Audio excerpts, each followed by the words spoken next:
শিৱসাগৰত দি royal heritage cyclothon শিৱসাগৰত পৰ্যটন ক্ষেত্ৰৰ প্ৰচাৰ আৰু প্ৰসাৰৰ অৰ্থে এনাৰ্জি চাইকেল কমিউনিটিৰ বিশেষ পদক্ষেপ দেওবাৰে এইদৰে প্ৰায় ৩ শতাধিক চাইকেল আৰোহীয়ে ভাগ ল'লে দি ৰয়েল হেৰিটেজ চাইক্লথন নামৰ চাইকেল ৰেলীত ৰেলীৰ শুভ আৰম্ভ কৰে বিশ্ববিখ্যাত পেৰাচাইক্লিষ্ট ৰাকেশ বণিকে এখন কৃত্ৰিম ভৰিৰে সমগ্ৰ বিশ্ব চাইকেলেৰে ভ্ৰমণ কৰিছিল এইজন ৰাকেশ বণিকে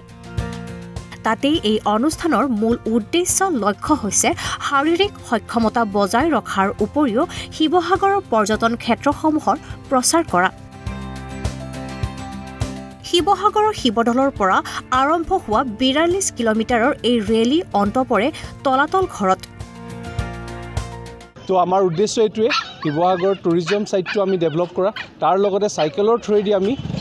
এইটো সুস্থ শৰীৰৰ সুস্থ মন কৰি পেলাই আমি সাইকেলৰ থ্ৰুৱেদি যাতে সকলো হেৰিটেজ সাইটবোৰ আমাৰ ভিজিট কৰে এইটোৱে উদ্দেশ্য পুৰুষ মহিলাৰ পৰা কণ কণ শিশুৱে অংশগ্ৰহণ কৰা অনুষ্ঠানটোত অংশ লয় শিৱসাগৰৰ আৰক্ষী অধীক্ষক অমিতাভ সিংহাই শিৱসাগৰৰ পৰা ববিতা ভৰালীৰ ৰিপৰ্ট ঈশান নিউজ